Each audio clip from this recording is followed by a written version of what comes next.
Chapter 13, Preparations.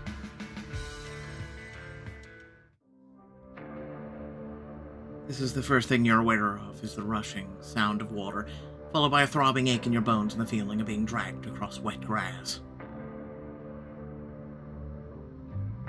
Parker, open your eyes! Your lids peel open and you recoil as the blazing sun sears your pupils, but your mom's worried face comes into focus and you throw your arms around her with a sob. Mom, are you okay? I'm fine. In one piece, anyway. Where are they?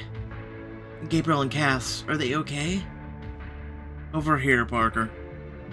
We're fine. Can't say the same for my leather jacket, though. Heaving a sigh of relief, you roll your feet and pull them both into a fierce hug. Whoa, watch the shoulder. But her voice sounds as relieved as you feel, and you pull back with a smile. Are you okay? No broken bones? Gonna have some spectacular bruises, but for the most part, I'm intact. A sudden wave of dizziness hits you and you start to sweat, heat creeping along your skin. You look up at the sun and realize just how high in the sky it is. Sun poisoning. Moon shroud. You close your eyes, breathe deep, the moon shroud protection flooding your system. Instantly, a cooling tingle ripples across your skin. It's better, but Gabriel and Cass. Your mom crouches down beside you as she looks from Gabriel to Cass, her face creases with motherly concern. You may have survived the river, but you need to get out of the sun. Now! The two of you haul them to their feet, and together you stumble into the dappled shade of a nearby oak. Thank you, Dr. Reeves, but if we're going to survive, we need to find someplace more permanent. You will your guidance ability into action. Wait to feel the energy flow through you. Show us the way. A moment passes, and then you feel a powerful tug in the direction of a dark tangle of bushes. There's something that way. With your mother's help, you find a delightfully dark cave that's just big enough for all of you. You crawl in and collapse against the cool rock walls. Well, that's the last time I deal with sun poisoning. Silver burns all in the same day. Mom, thank you.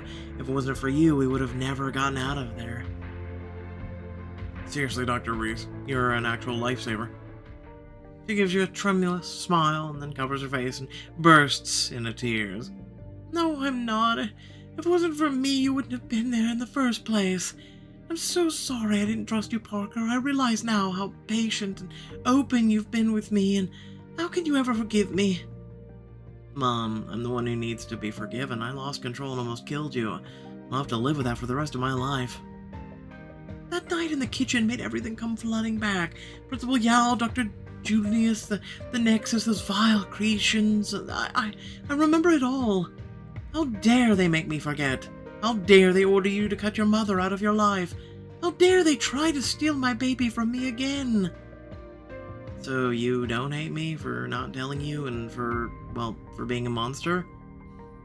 Parker, no! My one job as a mother was to protect you and to keep you safe, and I failed. I'm so sorry. If anyone's the monster here, it's me. No, you... thought you were protecting me. You only went to Lennox for help. And it only made things so much worse. Well, now we can go about fixing things. Your intentions were good and you can prove that. Parker, we've both made mistakes, but let's put everything that's happened behind us and start over, okay? Okay. Fighting tears, you're pulling her into your arms for a tight hug, and suddenly you feel lighter, like a burden's finally been lifted from your shoulders. But what I don't want to forget is the truth.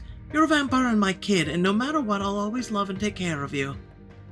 She looks at Gabriel and Cass, who's been sitting back silently watching it all play out. All of you. When it all came flooding back, I remember the two of you too, and why I trusted you, even after I found out you were vampires. It's clear how much Parker cares about you. I promise I'll do everything in my power to keep you all safe and happy for as long as I live. And we'll always be there for you too, Dr. Reese. Cass's only reply is a nod, and she looks away to hide the tears suddenly springing to her cheeks. Mom, I love you. For wanting to protect me and my friends, for understanding how much they mean to me, and just for being my mom. I love you too, Parker, so much. I'm sure many of our parents could take a lesson from Dr. Reese. By evening, you've recovered enough to make the trek back to Crimson Beach. You emerge from the cave in the night and motion your mom to get on your back. We have to go fast, vampire fast. Think you can handle it? Handle it? I can't wait. You take off 3 streaks of color in the dark woods, speeding towards the Nexus, but you're no sooner at the entrance when a group of coven guards surround you. Back from vacation a little early, don't you think? Caleb, let us explain. Shut it, Aldahar. You know the rules. Banished vampires stay outside the ley lines for their entire sittings, or... Wait a minute. They got a human with them. Caesar! But before he can move, Cass grabs his throat and slams him into a tree.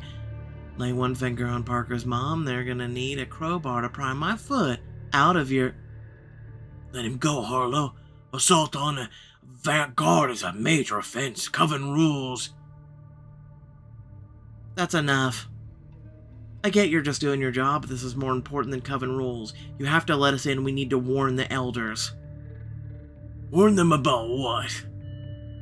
Vampire hunters. Vampire hunters? Is Bigfoot with them too? Maybe the tooth fairy. I hear she's real scary. Your mom moves out of her way, drives her finger hard into Caleb's chest.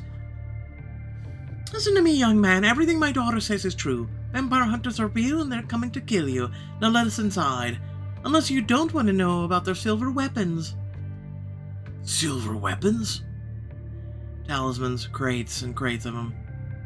Suddenly nervous, the tattoo guard's eyes flick to Caleb. Maybe we should let him in. Let the elders figure it out. Fine, go. But good luck if you're making all this up. You enter the Nexus in a rush, dodging alarm vampires as you crash through the doors of the tribunal chamber, startling the Coven elders gathered for a meeting. Dr. Reese, what is a human doing in the Nexus? And what are 3 vampires who still have 5 days left in their banishment? Saving your lives. There are vampire hunters in Crimson Beach, and you're all in mortal danger. Vampire hunters? Is this a joke? Does this look like a joke to you? Cass pushes up her sleeve to show the raw, painful scars left by the silver shackles. Those are silver burns. Where did you get them? Weren't you listening, vampire hunters? They're the ones who killed our envoy. They've been masquerading as Forest Bureau this whole time. The Forest Bureau? Those guys have been nosing all over the woods the last couple of weeks. Turned towards Bridget's voice and discovered the chamber rapidly filling with Coven members straining to hear the news. Yes, they've been searching for the Nexus. They've got an encampment about 10 miles north of here. And...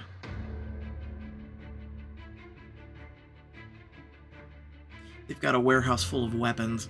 Silver crossbows, silver bullets, talismans, crates of them. Talismans? What kind? All sorts, sunstrike, silver wards, take your pick. Even a bunch I've never even heard of before. That's not even all of them. Their leader, Lennox, mentioned the power of ley lines getting weaker, and that this would be when they attacked. We thought it might have something to do with the summer solstice. The solstice is the day when the sun is at the strongest, having away the protection of the ley lines. It's when we're all the most vulnerable. But the solstice is tomorrow. We're doomed. Sit down, Genevieve. This is time to prepare, not panic. We have to strike tonight before they can muster a defense. We'll need to destroy the lab, those weapon stores, Isaac. You're our best strategist. Draw up a full-scale plan of attack. I'll need as much intelligence as I can get. Location, targets, guards. I think I can help with all of that. Why is the human speaking again? And how do we know she's not one of their spies? I don't like you. Watch it. That's my mom. Enough! Dr. Reese, what do you have in mind? I'll return to the base, convince them I was kidnapped by my monstrous daughter. I'll get them to trust me and distract your guards, so, you can attack. No, I don't want you going back there. If they find out you're lying working with us, they'll kill you. Excuse you. I starred in that community theater production of Our Town. All of those people, those fools eating out of the palm of my hand. You look into your mother's eyes and see determination. How brave and how her plan is the best you've got on such short notice.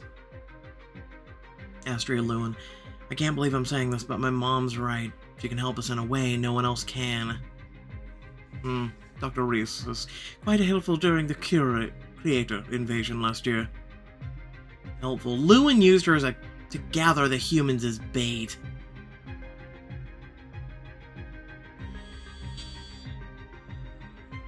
I mean, he didn't insult her, so keep my mouth shut. Very well. We'll assign Dr. Reese one of the Nexus guards. I want Seth. You what? The crowd parts to reveal Seth standing back against the wall, looking startled to hear his name called. Your mom smiles gently at him. I remember how you looked out for me during the Creator attack. He turns back to Astria and Lewin with a determined glare.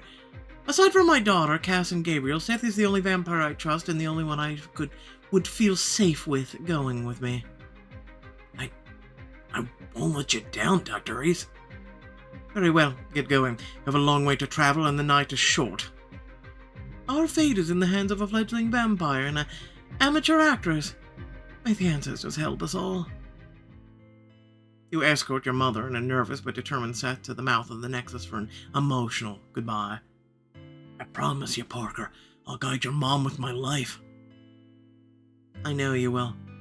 And I'm not worried, Seth. You've grown up from an awkward vampire lurking in Castle's shadow to being capable of anything. You've come into your own. And, Mom... She throws her arms around you and pulls you in for a long, loving hug. I'll see you soon, okay? Promise? I promise. I do too. Pull him into a hug. Ruffle his hair. He's cute. Ruffle his hair. You can't help the fondness that surges with you as you ruffle his hair, but Seth tries to dodge her hand. I'm not a kid anymore. I know, and that's why I know the two of you will be safe with each other. But you're still reluctant as you let them go, and as they disappear into the darkness, you let out a shuddering breath before returning to the Nexus.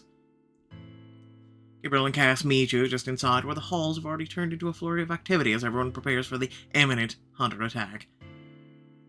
I know we had an emergency plan in place, but this is the first time I've seen them implemented. What? Don't tell me you're nervous.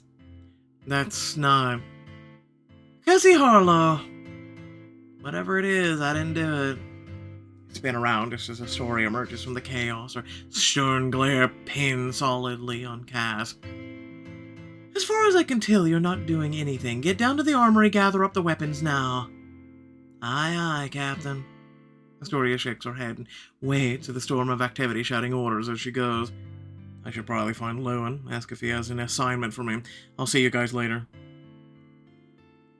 As he leaves, glancing over his shoulder at you once before disappearing into the crowd. As soon as he's gone, Cass turns to you, looking smug. Interested in joining me in the armory? The Nexus has got a pretty impressive stash of pointy objects, and, you know... She smirks and reaches out to casually link her pinky finger with yours. I could use a hand. But, from the suggestive glint in her eyes, you know it's not the weapon she's inviting you to see. Me alone with you in a room full of weapons sounds risky. Sounds like you know what you want. Diamond choice.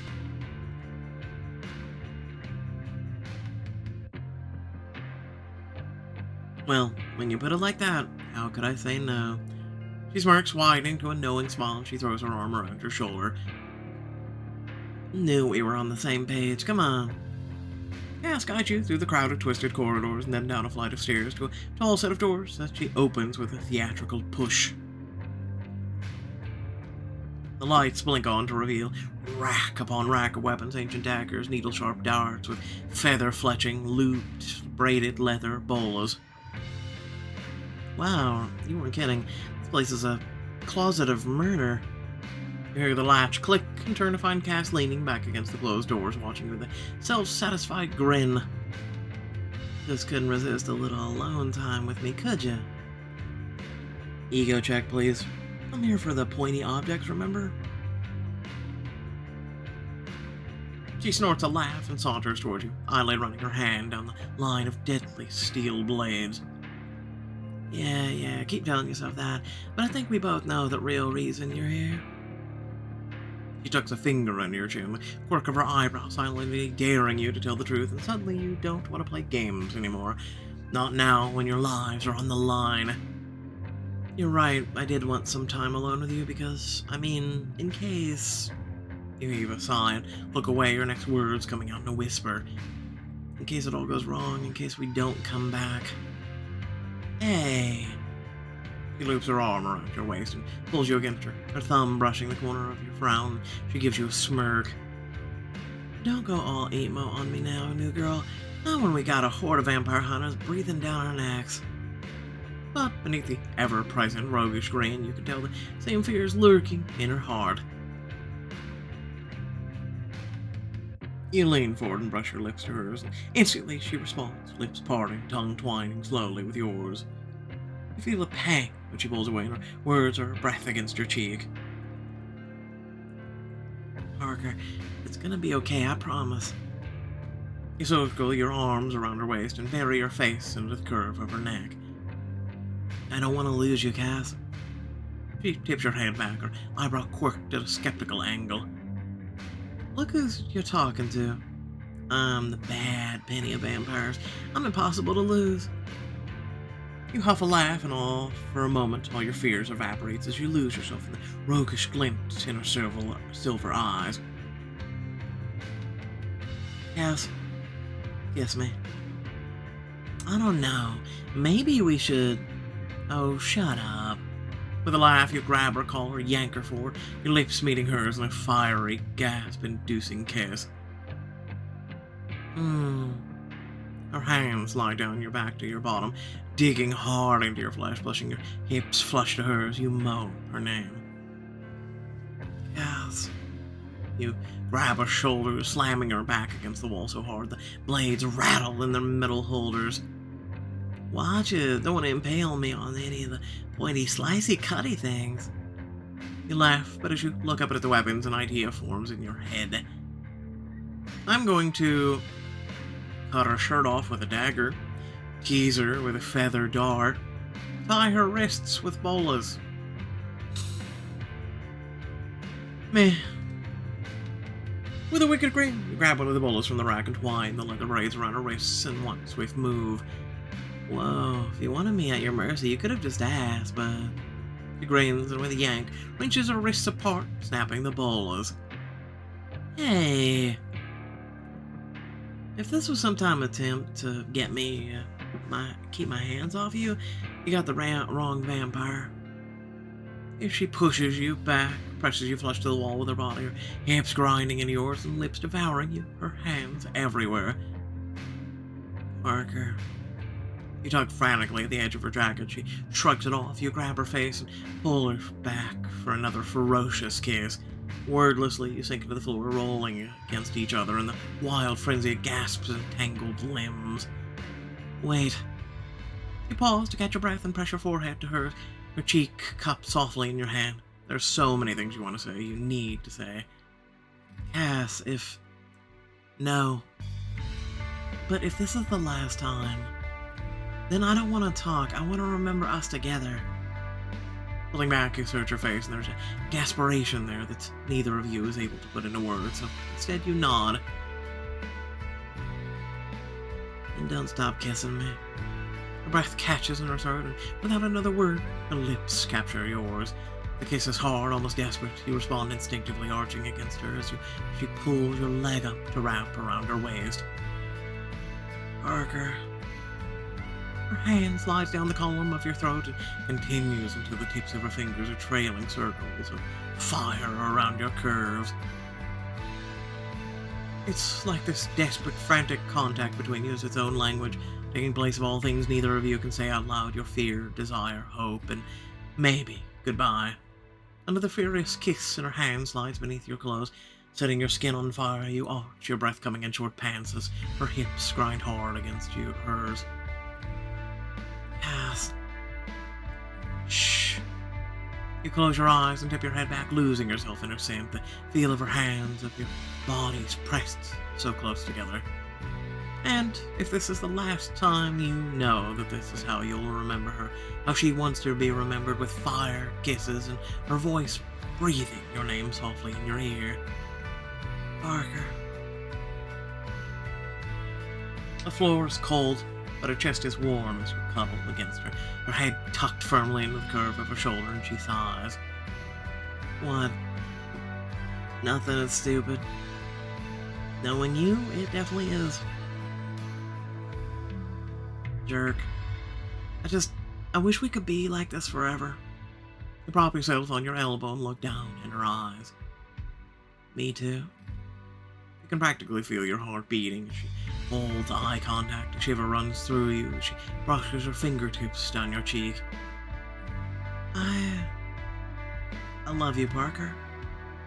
The words come out in a whisper, like an exhalation, breath, and emotion.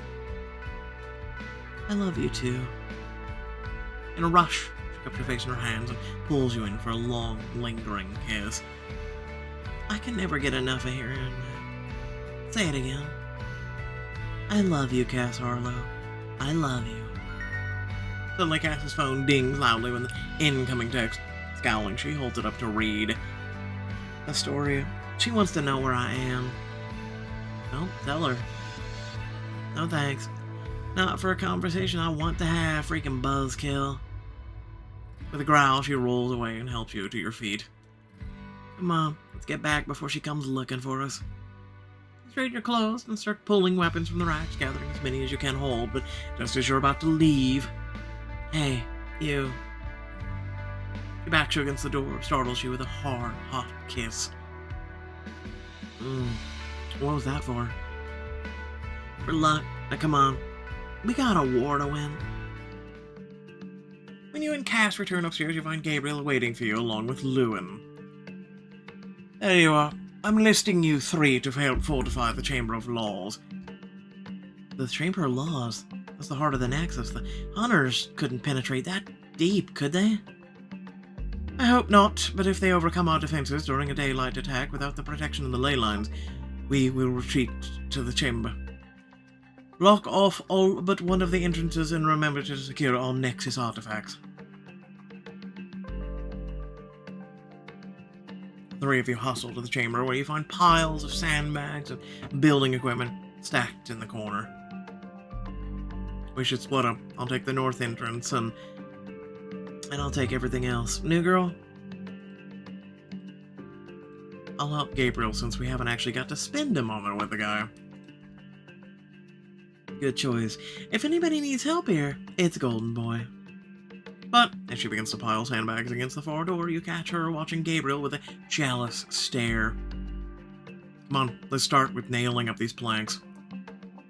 You grab one of the planks and hold it over the doorframe. Gabriel drives in each nail with a hard slam. You know your way around carpentry equipment. Most kids do. What? I like working with my hands. Gabriel Aldhar, is that a double entendre? He flashes you a charming grin, muscles flexing as he brings the hammer down on another nail. What? That's not what I meant at all. But you have to laugh as the self-satisfied grin he tries to hide lets you know that that's exactly what he meant. As you finish at the doorway, you look around the room, spotting some of the artifacts Lewin was referring to. What is all this stuff? Spoils of war, monuments to the great and glorious history of the Venedies. And the Clements. Here, check this out. He leads you over to an impressive golden statuette, showcased in a narrow niche. Golden statue. Who is that? This is one of the founders of the Nexus, the first Clement. Allow me to introduce you to Michelangelo Clementus. Leave it to the original Clement to have a ridiculously grandiose name. Is this thing pure gold, though? Reaches for the statue, only for it to shift backward as her palm lands on the wall behind the statue, slides open to reveal an intimidating leather outfit. Holy vampire gunslinger. Is that some sort of assassin getup? Look, the armbands have blades hidden in them. And these are blow darts. And if I know anything about vampires, they're probably coated in venom. No, girl, you weren't interested in becoming a deadly force of nature? Diamond choice. I thought I already was a deadly force of nature. I'm a vampire. Anyway, they messed with the wrong vampire killer style. With Cass and Gabriel keeping guard, you slip into the assassin outfit. Confidence returning as you feel the fabric moving seamlessly with your body. Well, hot and deadly is my favorite combination. You ready to send those hunters running scared? Born ready. Now let's finish up here so I can go kick some ass. You finish securing the rest of the chamber and return to the tribunal chamber where you find the other teen vamps sipping from blood bags. Orders from the top. Everybody drinks. Lewin even broke out the good stuff. Everybody. Hard pass. We're headed into battle. You need to have a clear head, Cass. We're drinking them, Harlow. Tastes terrible, but I want to make sure I'm as strong as possible so I can really kick some hunter ass. More like they'll make me vomit all over the battlefield. Come on, Cass. Do it for me. Please. Jeez, talk about a hard blow. But you blink poutingly at her and see the moment her resolve crumbles when she turns her face stubbornly away. Fine. With a huff, she tears open a blood bag. She hesitates a moment, then sucks it down with a long gulp, grimacing afterward. Gross. Grab a blood bag for yourself and settle down with the others, a heavy silence falling over you as your thoughts drift to the battle ahead. I can't help thinking about the last time we were all here, before the Creator. Some of us didn't make it. Like Eric. And Selena. Marianne. It'll be different this time. We're not losing anyone else. You're surprised, but Gabriel and Cass don't chime in, and you turn your focus to them, finding them both wearing troubled looks of their own. Guys, what's up? It's just, what if my powers suddenly kick in during the battle and I have to fight them off? That might not end well. At least you don't have to fight a member of your own family. I'm more worried about my mom. I think she'll be fine. Lay your hands on their arms and wait for them to look at you. Cass, if your powers do kick in, they'll be an asshat. Imagine clobbering a hunter with a sentient tree. And Gabriel, Lennox is dirt. He doesn't deserve you calling him your family. I guess I can get behind the sentient tree. Also, I second Lennox being a dirt. Come on, golden boy, have more self-respect. That bastard's got nothing in common with you. Thanks, Cass.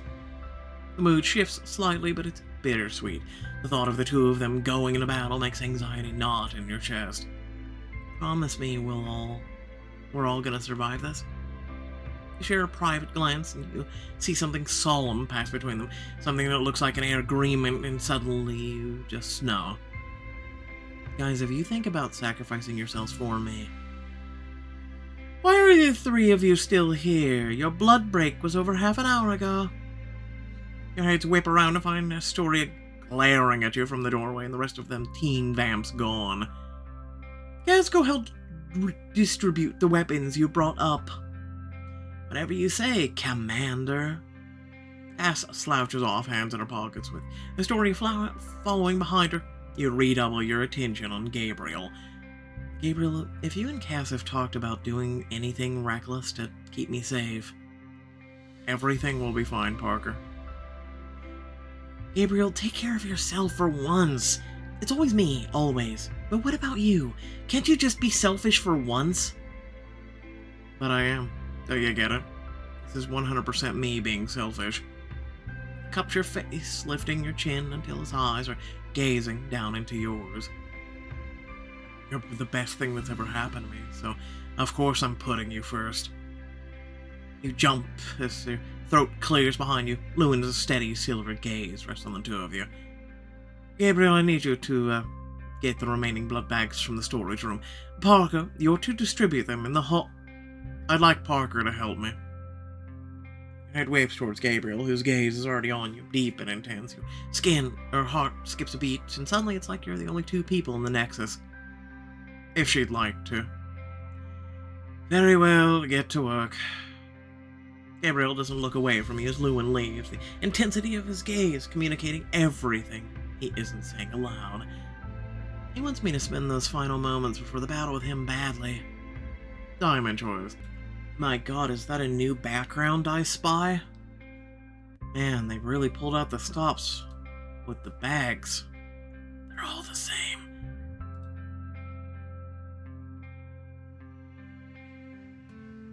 With a warm smile, Gabriel takes your hand and leads you silently from the hall to a thick wooden door. Using a set of large keys, he unlocks the door and pushes it open. A cold blast envelops you as you step over the threshold. Immediately, your eyes are drawn to the rows of glowing refrigerators filled with blood bags.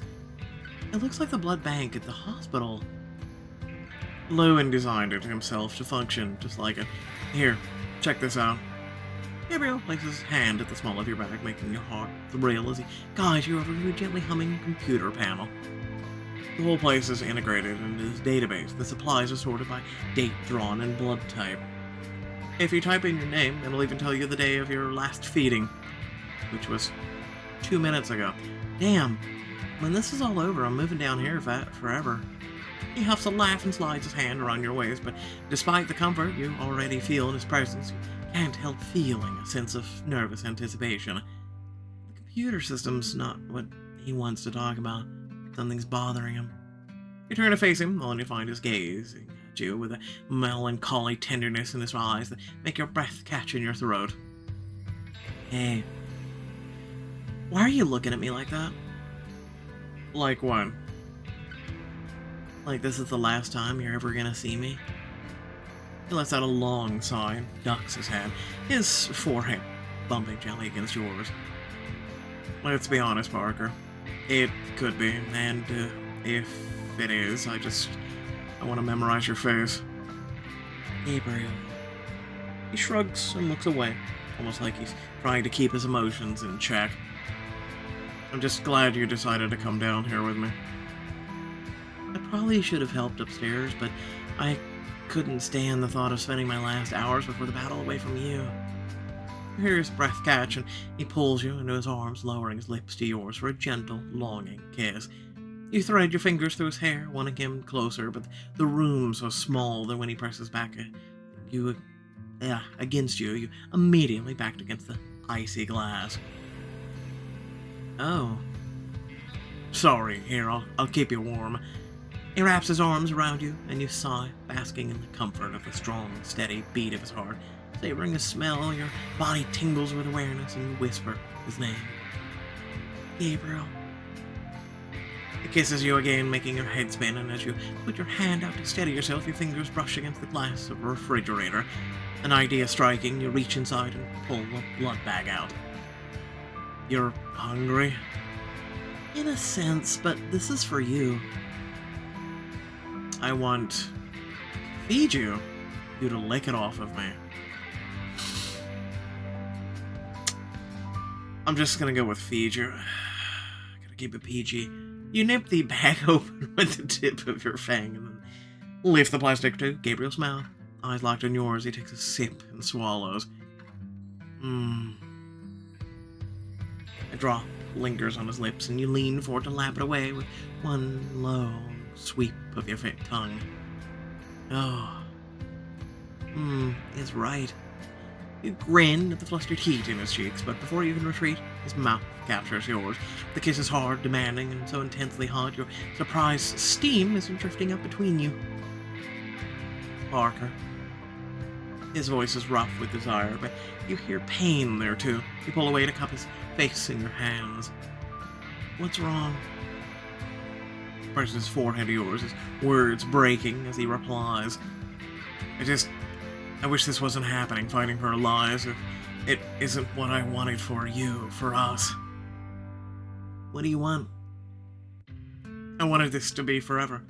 I wanted the happily ever after. Your heart aches at the thought, and you wrap your arms around him, whisper into his neck. Gabriel, once we make it through the battle, We'll have that, I promise. Your words set off a firestorm inside of him, and his quiet gentleness gives way to passion. His hips press flush to yours, backing you against the unyielding metal shelves. But you don't care. You want him against you, as hard and hot as possible. Turn around, or hook my leg around him. You slide your leg up around his waist and jolt his hips against you. He lets out a gasp of surprise. Then his hands hook beneath your knee and his hips grind forward hard.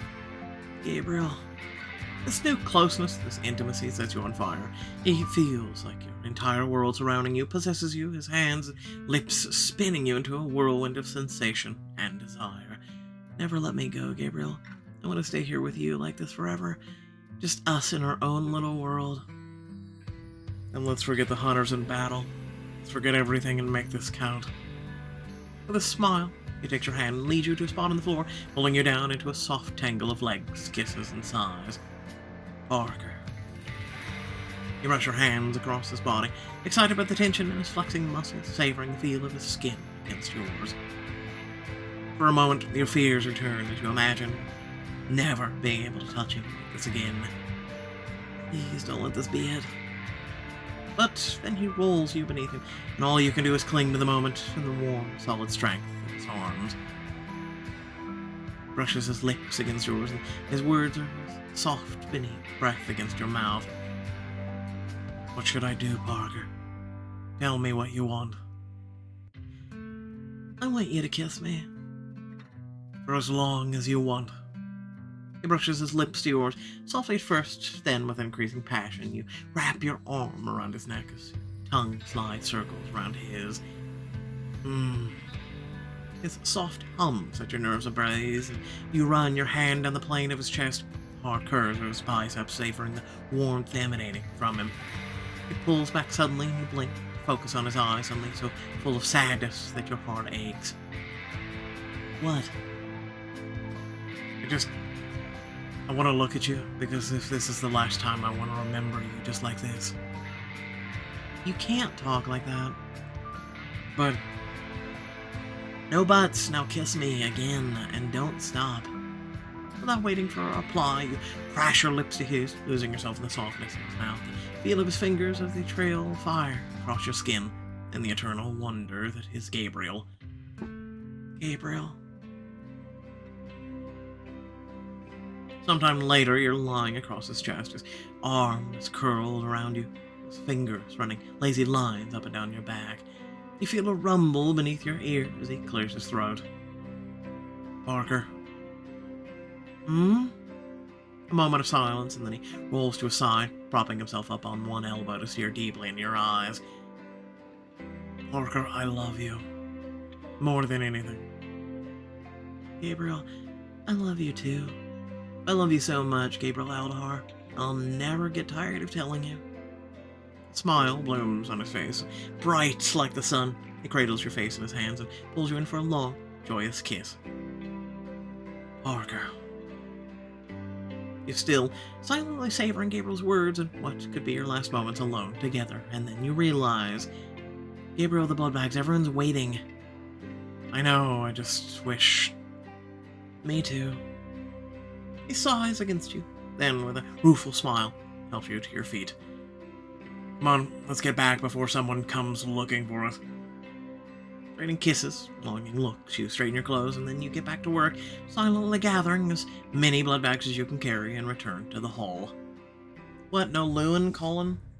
Later, the tribunal chamber's packed, every Clement and Venedi standing solemn as they wait for the coven leaders to address them from their dais. Brethren, our ancient enemy has returned. Tonight we go to face them not as Clement or Venedi, but as vampires united. And just as we did with the Creator and his abominations, we'll wipe those humans off the face of the earth. Hear, hear. Can't wait to rip that filthy human scum to shreds and feast on their blood. The time has come. Defense team on guard. Infiltration team, find your assigned troops and confirm your targets. Move out. Very informative a story. You, Gabriel, and Cass swiftly lead the infiltration team to the boundary of the Hunter base, under the cover of darkness, where you break into 2 smaller cadres. My team and I will split off from here, circle around to the lab. Elder Kaufman, we're counting on you and your team to handle the warehouse. We have this covered. Team, ready? You, Gabriel, and Cass share a nod with your teammates. Ready. We'll have this done in no time. Let's destroy some talismans. With your team, you sneak to the edge of the trees and crouch in the underbrush to scope out the talisman warehouse. No lookouts. It seems like your mother's plan has worked, Parker. We'll go scope out the rooftop. But when you and Gabriel and Cass leap onto the roof, you find the hole that was to serve as your entrance boarded over. Not a good sign. Let's try the door. We can break it open. But your heart drops once more at the warehouse door. Instead of a regular lock, you find a sophisticated security system has been installed. Wow, they wasted no time. The hell is this? It looks like some kind of needle. I'm guessing you have to prick your finger on it to prove you have human blood. Those absolute masochists. It's fine. I have an extra blood bag with me. You break into a grin as Gabriel extracts a pouch of blood and squeezes a drop onto into the needle. You're a genius. Yeah. Our hero, whatever. But did it even work? A small slot clicks open to reveal yet another layer of security in the form of a silver knob surrounded by sharp silver needles. Cute. Like a torture device. How do we get around that? I got this. Cass, wait. But she grits her teeth, grabs the knob, hissing in pain, at not only the burning from the knob, but the scrapes from the needles. Damn hunters are a bunch of sadists, too. But she powers through, turning the knob quickly to the right. The door snaps open and Cass yanks her hand away, shaking it vigorously. Cass, what the hell? You didn't have to touch it with your bare skin. You could have wrapped some fabric around the knob or something. Whatever, it's fine. No worse than any brand I've ever gotten. Right, so now that Cass has had her hero moment, can we get inside? We're wasting time. You give the heavy door a push and opens to pitch darkness. Your enhanced vision pierces the shadows. You find your mom gagged and chained to a chair in the center of the room. Mom. Get out! It's a trap! Spanish Seth rounds the corner of the building, his face bloody and beaten, his arms marred by silver burns. Seth, what? Run! A set of silver manacles fly out of the darkness, tangling around his ankles, sends him to the ground. Seth! Say goodnight, bloodsucker. McGee rounds the corner and descends on Seth, a silver stake raised to strike. Pull Seth to safety. Seth. But, even with your speed, the distance is too great. Before you can reach him, McKee slams the stake down into his heart. No! Writhing, Seth lets out a desperate gurgling scream, then his body goes slack. The light fades from his eyes, and he's gone. Seth, I'll kill you! What else is new? Disposable vampire that we tried to grow some attachment to that happens to get killed. Anyway. That's like the thing in every TV show, every movie. Oh, look! Someone we were starting to like. You know, that was like a support character. Oh, no, they died. Whatever. Anyway, without further ado, thanks for watching. Please remember that if you did enjoy, to like, share, and subscribe. Head down the description. Plenty of things to check out there, ways to support and whatnot. Please consider supporting. Greatly appreciated, as I do the diamonds and VIP and all this, and then also spend time doing the voicing and then reading and yada yada yada. Be greatly appreciated for your support in any way you can. Yeah, aside from that, hey, did you know today is World Goth Day? I know, I learned this today. So make sure to wear your blacks. You should be doing that every day. But anyway, ladies, you have double the work, okay? Black on the outside and black underneath. I'm just saying. Anyway, love your beautiful faces. Thanks for watching, and I'll catch you all later. Peace out.